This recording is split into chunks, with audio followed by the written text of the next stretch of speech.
Welcome to Amazing World Channel. Alien interpreters? How linguists would talk to E.T. In the upcoming sci-fi drama Arrival, several mysterious spacecraft touch down around the planet, and humanity is faced with how to approach, and eventually communicate, with these extraterrestrial visitors. In the film, a team of experts is assembled to investigate, and among the chosen individuals is a linguist, played by actress Amy Adams. Though the story is rooted in science fiction, it does tackle a very real challenge: how do you communicate with someone, or how do you learn that individual's language, when you have no intermediary language in common? The film is based on Story of Your Life, a short story by Ted Chiang. It taps into the common science fiction theme of alien tongues, not only the communication barrier they might present, but the unusual ways they could differ from human language. There's a long tradition of science fiction that deals with language and communication, Chiang told Live Science in an email. And in both the short story and film, linguists play a key role in bridging the gap between humans and aliens, something that isn't entirely far-fetched, according to Daniel Everett, a linguist at Bentley University in Massachusetts. Linguists who've had extensive field experience can do this. That's what they do, Everett told Live Science. Studying language. Everett spent more than 30 years working with the Piraha people of the Brazilian Amazon, learning and studying their language, which was poorly documented prior to his work. Piraha is what's called a language isolate, a linguistic orphan of sorts, and is the last surviving member of its language family. It is also well known for some of its atypical qualities, such as a lack of counting numbers or relative directions, such as left and right, qualities which Everett worked out over years of study. The people were similarly isolated, and were entirely monolingual, he said. So it didn't matter that Everett didn't know Portuguese. Rather than asking questions about the Piraha language in a shared second language, he conducted his research in a style known as monolingual fieldwork.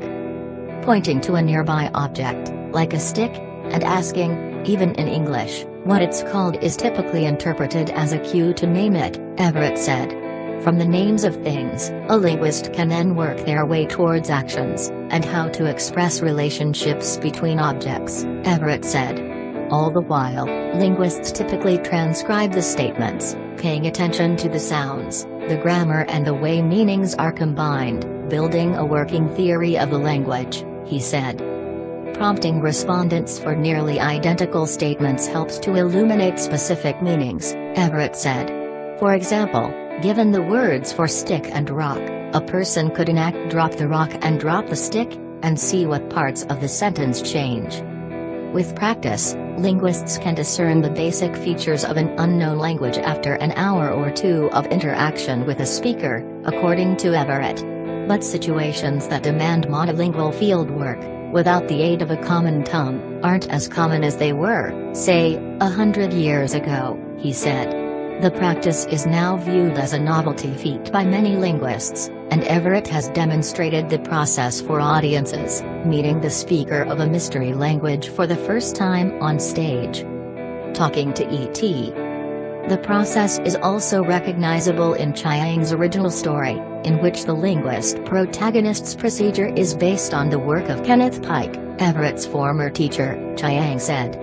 I spent about 5 years reading about various aspects of linguistics, writing systems, the linguistics of American Sign Language, fieldwork, he added. A more thorough understanding of the language, beyond basic vocabulary and underlying architecture, would require knowledge of the culture, Everett told Live Science. There are all sorts of cultural interpretations of even the simplest phrases, he said. That's why conversation is so difficult, especially for two people with different native languages and cultures. That difficulty seems less than ideal in sensitive situations, when a minor miscommunication could result in interstellar warfare, or at least, the death of an explorer, whether human or alien. Cooperation from both parties is essential, Everett said, because mix-ups are unavoidable. You're always going to blow it, Everett said. It's not what you do, but what you do next. How do you respond to your mistakes, to your gaffes and to misunderstandings? Despite the repeated failures of a trial-and-error approach, Everett said he has always been confident in his ability to eventually figure out how a language works, which hints at something deeply human. "We know that every child can learn every possible human language," said Jesse Snedeker, a Harvard psychologist who studies the development of language in children. "Every child has to have some sort of internal capacity that allows them to learn language." Linguists agree that all humans must share some cognitive or linguistic structures, but there is great debate over which features of language are universal, or at least, innately human. Piraha, with its unusual features, has helped shape modern understanding of what those commonalities might be. We have to ask ourselves, would we have the capacity to learn alien language, and would they have the capacity to learn ours? Snedeker told Live Science. And different people would give you very different answers to that question. Humans can't communicate with any other species on Earth, which makes it unlikely that we'd be able to communicate with extraterrestrial life forms, Chiang said. On the other hand, there's the argument that any species that achieves a high level of technology would necessarily understand certain concepts, so that ought to provide a basis for at least a limited degree of communication, he added. Karen Rice, a linguist at the University of Toronto in Canada, agreed that basic communication should be possible between humans and aliens.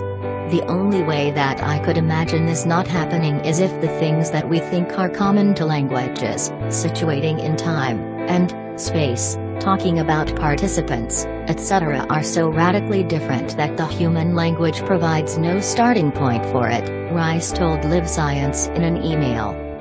Different ways of communicating.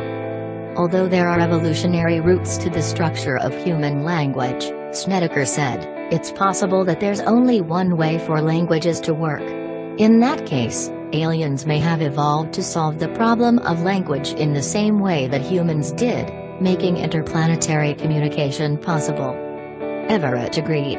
It's entirely possible that there are languages that have systems of organization and ways of transmitting meaning that we've never imagined, he said, but I think that's unlikely. But even if people are able to discern the patterns in a language, the way the message is sent could be a challenge. Humans communicate mainly through sight, sound and touch, but aliens might not.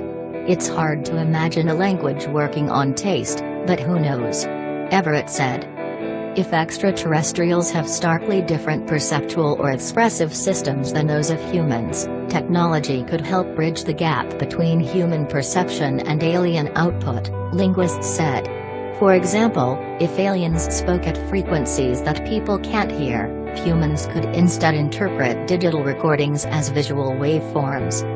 Snedeker said she asks her students a question on exams to test their understanding of the shared structure and evolutionary basis of human language. If we discover a new kind of creature on Mars that seems to have a symbolic system of great complexity, who should we send, and how likely are they to succeed? There's no right answer to the question, Snedeker said. Thanks for watching. Please hit the like and share button. And subscribe for more.